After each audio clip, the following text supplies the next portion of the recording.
Good news can often get overlooked or buried by the negative in our everyday lives. So let's change that. I'm Adriana. And I'm Wyatt. We're just two ordinary people without any special qualifications or anything trying to navigate life. We invite you to join us as we share wholesome stories, news articles of hope, and ideas about how we can all make the world just a little bit brighter. We are Uplifting Positive Stories.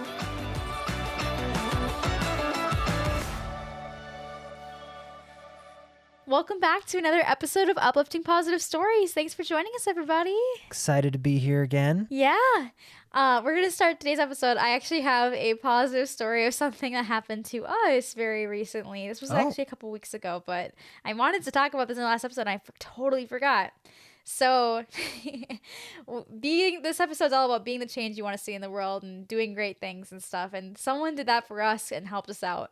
So we had an incident. We have a concrete porch, and ever since we've moved in, there has been a big old hole in the front of said porch.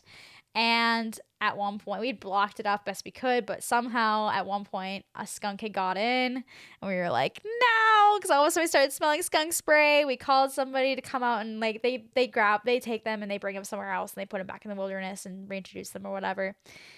And so we closed it off with mesh. Fast forward like a year later, and all of a sudden we start smelling like a skunk smell in our house again. And they didn't even catch a skunk then. Like they must have sprayed and vacated. That's what they said, yeah. But we closed it off with mesh, and we're like, it's good, it's done. No more skunks under our porch ever again. Mm-hmm. This is about a year and a half, I think. Flash forward to several weeks ago, and we start smelling a skunk smell in our house again. And I'm like, what on earth? How is this happening? And so we go and we look, and there's a hole on the side of our porch, and a skunk had dug its way underneath and gone under our porch again. We thought we had made it so it wouldn't happen again, and we were wrong. So once again, we called somebody. They came out, they put out a trap, they caught the skunk, they brought it out somewhere, reintroduced it. The whole things. They left the camera there and monitored it for an extra few days to make sure there was like no babies or anything underneath the porch. No signs of that, and so they took it away. And so then we block off that side so it can't dig again. So we're like, okay, now it's extra secure. Nothing is getting under our porch. Or at least not in a way that we couldn't tell, because we had that wire mesh that put in front of it that it'd have to be removed bust out it, to be able to get through the porch to get into before it we can replace our porch. So anyways, flash forward a couple weeks after the skunk had been removed, all of a sudden we get a Post-it note on our front door around like afternoon time, and it says, there's a skunk that's living under your porch, signed the mailman. And we're like, what? We're like, we there was a couple weeks ago. And what? I walked back outside to make sure there was no signs of escape, and there weren't any. We're the mesh was still in place. There was no holes dug or anything. So I wrote a note back, being put it, and they're like, please explain, because this, and this steps happened. And then next day, I get a text, because I put my phone number on the note, of a photo of what appeared to be a baby skunk under, like, past the mesh. Yeah. Which apparently they're active during the daytime, unlike they're not nocturnal. Skunks. Baby skunks aren't, apparently. They would come out during the day and they just roam around. And so anyways, this mailman, thank God, was nice enough to like notice and then to let us know in any way he was able to that there were baby skunks under the porch so we could take care of it. Thank goodness, because I was like, oh my gosh, I can't believe they're still alive. It'd been a couple weeks since we gotten the mom taken out of there. So we immediately called the wildlife guy to come out and help to take these babies. There were 7 of them. 7 of them that were under the porch. Skunk litter has an average of 6 to 9. We did not know these things. Now we do. And they were adorable. Oh, they were so cute. But yeah, the guy was able to pick them all up and keep them all together and stuff. And so, yeah, it all ended up great. But yeah, so had our mailman not been nice enough to write us a note and let us know and then text us a photo and like let us know how recent it had been that he'd seen it, we might not have been known, and it could have been a lot worse. So nice people out there. Anyways, my escape saved those little babies' lives too. That too, because they weren't getting out apparently. So. Exactly. So very lucky circumstances that he saw them when he came out to deliver our mail, and yeah, glad that he told us, because very nice of him to do that. Hopefully the families, going above and beyond, and hopefully the families all reunited and stuff. Yes. There was that kind of wildlife. Yeah. People that we looked into. Yeah. So hopefully it all worked out. But yeah, anyways, going on to today's, like I said, the topic today is all about being the change you want to see in the world. And that means stepping up and doing things that you would like done for you, things that you would like our world to have more of. And instead of waiting for others to do that for you or to do that in the world, being the change you want to see and doing that yourself. So yeah, it's gonna be a lot of great stories about that. Our first story today is from the subreddit Ask Reddit, and it is titled, "What is the nicest thing people have ever done for you?" Here we go. I was living on my own at 18 and I had to file taxes for the first time. A scary endeavor. Yes. I had been working previously, but under the table. My parents were anti-government and never paid/filed taxes. Oof. Oh, I waltzed into that's a dangerous story to post online. anonymously. I waltzed into an H&R Block at 5 p.m. on April 15th. I asked if I could pay my H&R fee with my tax return, and the receptionist said yes. I had $23 to my name at the time. I sat down, and the accountant went through and punched in all my info. This was early 2000s, and it took quite a bit of time to do, even though my taxes were simple. When she had completed it, she said I'd be getting $700 back. She told me that my total was $79. I found out right then that I actually could not pay with my refund. I told her what? I only had $23 to my name. They told them Apparently that they could. she was misspoken. She What? probably could tell that I was being honest since I was paying for my community college courses, $500 a semester, and rent, $325 on a minimum wage job. I probably looked like I was about to cry sitting in my minimum wage chain restaurant uniform. The woman whispered, "Stay still and tell no one anything." She took out a paper form for filing and hand filed in all of my information for both federal and state. She kept looking around to make sure no one was watching. When she finished, she folded them up into each an envelope, each labeled to their final destination with stamps on them. She handed me blank forms and told me to copy exactly what she wrote, but in my own handwriting. I did what she said and mailed my envelopes out by 8 p.m., and they counted it as shipped on time. A few weeks later, I received $700 in refunds. Debbie from H&R Block, I am forever grateful for your kindness, and it still makes my heart smile 18 years later. So with that one, we're not saying that like you ever need to like do things that aren't, what you're supposed to do for your job, and we don't want people getting in trouble or anything like that. But Legal or otherwise.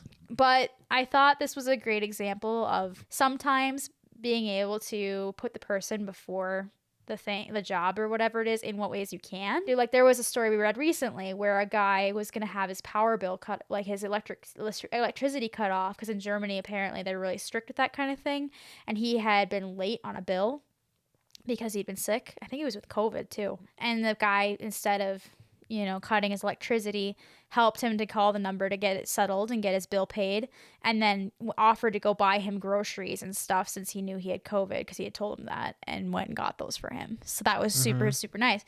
Putting the person before the job and stuff like that. So this is a great example too of like when you have the opportunity to go above and beyond to make somebody have an easier time or to be there for a stranger or whatever it may be, being that person that you would want if you were in their shoes. Because if you were a scared 18-year-old and stuff like that, what would you hope someone would do for you, kind of thing.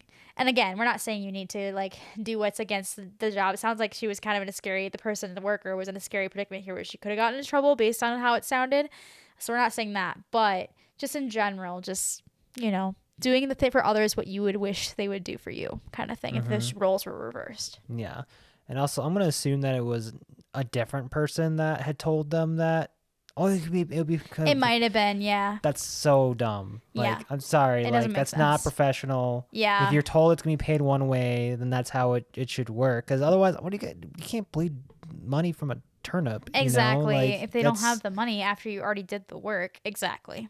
It's not like the kid was trying to like rip them off or anything. No, they just didn't know. Exactly. So. Well, they thought that it was going to be taken out of their refund. Exactly. All right, on to our next story. This one comes from the subreddit Ask Reddit, and the question was, what is the nicest thing people have ever done for you? And someone responded, when I was pregnant, I unexpectedly had to be hospitalized at 29 weeks and stayed hospitalized until I delivered prematurely at 31 weeks. So at least 2 weeks, it sounds like, in the hospital. Yeah. Then my son spent 7 weeks in the NICU. In those 9 weeks, my husband and I had some incredibly nice things done for us. Number 1, a friend of mine asked if he could make us some frozen lasagnas. I declined because we didn't have room in our freezer and I had breast milk that I had to store. The friend bought and delivered us a small deep freezer. It has been one of the best non-traditional baby shower gifts that I've ever received. Number 2.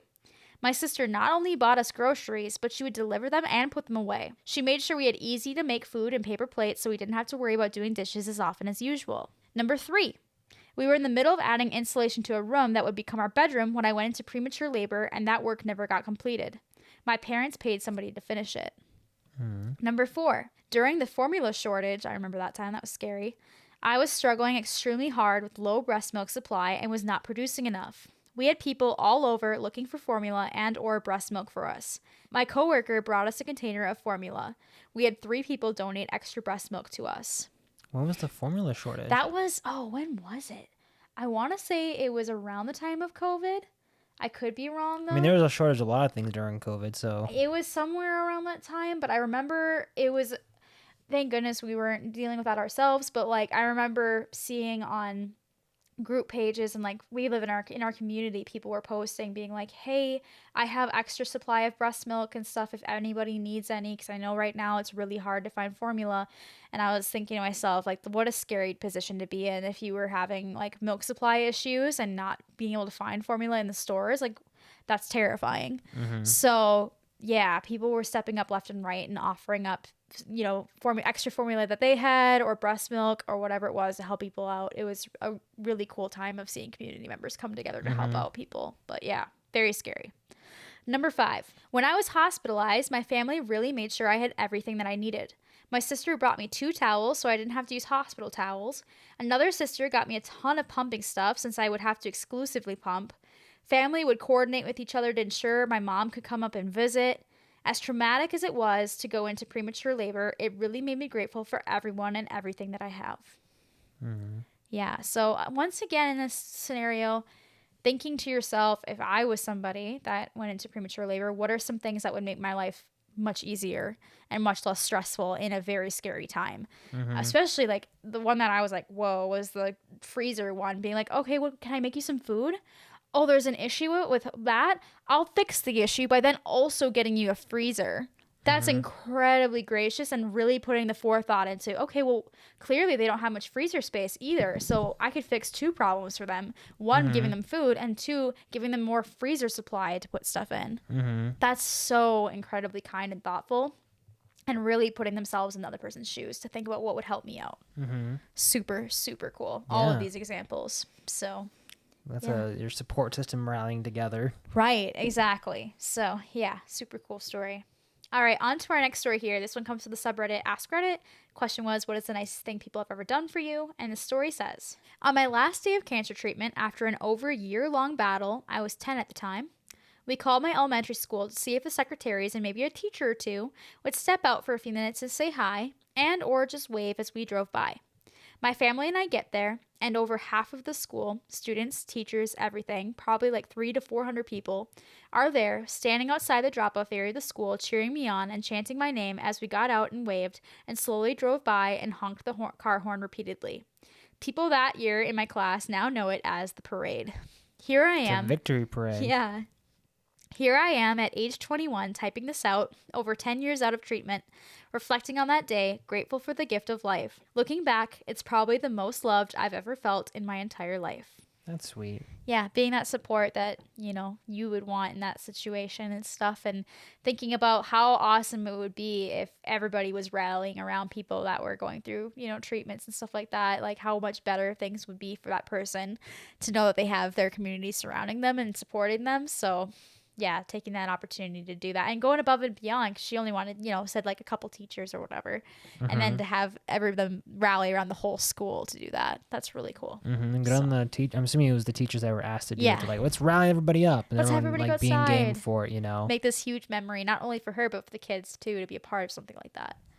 Very, very cool. Because kids can be, if they don't want to do something, they're not going to do it. So they had to step up too, and they did. Exactly. So. And good on the teachers for trying to rally them, because sometimes it's like herding cats. That's also true. It's also true, especially at that age. All right, here we go. On to our next story. This one is from the subreddit Ask Reddit. And the question is, what is the nicest thing you've done? Story says, me and a few of my friends decided that we needed McDonald's. It As we happens. It happens. It does. As we pulled in, I noticed that a woman had wrecked her car pretty badly. She was crying into her hands as it was getting pulled up onto a flatbed.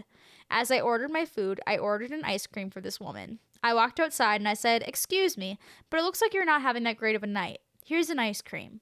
She looked up, smiled, wiped a tear away, and hugged me. I felt that I really helped her out. I just hope that she wasn't lactose intolerant. Yeah. That's why she was crying.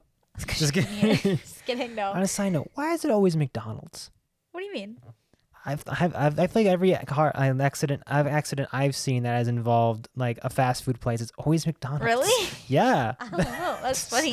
Weird. I don't know if it's just because it's more popular, it's open longer. I don't know. I don't know. That's funny. But yeah, I mean, what would you just thinking about in that situation, what you would want someone to do for you to pick your spirits up and stuff. And it'd be great if we all were there for people when they were having a tough moment and stuff to kind of show that everything's going to be okay. And just a simple gesture like that. So that was just very, very thoughtful and very, very cool. But you don't know what the circumstances were of the accident, whether it was, they caused it or they were the victim of it. Either way, it's a scary. nice reminder that there's good in the world still and it didn't all end. Exactly. Even if they were lactose intolerant, I'm sure the gesture the gesture meant a lot. So, yeah. But hopefully not. Hopefully not. Hopefully they enjoyed their soft serve ice cream. I'm just surprised the ice cream machine was working. I'm just kidding. I'm kidding. Mysteriously at night, it's no longer working. Never. All right, on to the news article for today. So today's article comes from today.com and it is titled, "Bodega Owner Gives Kids Free Food for Good Grades. I like seeing the smiles on their faces." So, the owner of Zach's Finest Deli and Grocery, a bodega in Staten Island, New York, the owner is known as Island Ock, and he is the co-owner and manager of Zach's. What he does is he has certain incentives for anybody that comes in and brings in good grades that they get free stuff from his store. He says if they earn an average of 80 to 90%, they are rewarded with whatever they want from the store. And those who get between 70 to 80% can take home $10 worth of items. Students with lower grades who show improvement also get things. And the same goes for kids with perfect attendance or if they were awarded Student of the Month. Now, if a kid gets 90% or higher, he lets them have their pick of goodies from the store as well as a $100 bill and a t-shirt. Yeah, so he does this just because he likes seeing them smile. And that's not a profitable venture. No, you'll see. It's very cool. So he started this incentive in 2023 for one kid that he knew locally that he wanted to help improve his grades. So he told him that this 12-year-old. So he bribed him. He did. He told him that he wanted him to make honor roll, and he told him if he got good grades, he would give him something in the store for free. The kid, Davies, first worked his way up to an 88% and got an Oreo milkshake. Then I want an Oreo milkshake. I know, that's not kind of good right now. Then he reached 89% and added an egg and cheese and chips to his prize. And then by the end of the year, he made the honor roll. And I think we started with the better prize, I'll be honest. The owner made a video and put it on, I believe it doesn't say, but I'm guessing TikTok, and it got millions of views from that video. And then a bunch of kids started showing up at his store asking if they could show him the report cards to get stuff too. And it's kids from as far away as Pennsylvania came to do this. Do it for one kid, you gotta do it for everybody. But yeah, he says he finds a lot of joy from offering those encouragements and blessings on TikTok. And he's actually had a lot of people kind of reach out and want to help with a GoFundMe. And the GoFundMe has raised nearly $50,000 for this initiative. Oh, wow. So it sounds like that's so now it's got where funding. the money is going towards. He probably gets money, I'm assuming, from the views on these viral TikTok videos too. Hopefully. Monetization is kind of weird when it comes to there was that Disneyland story where they did that too.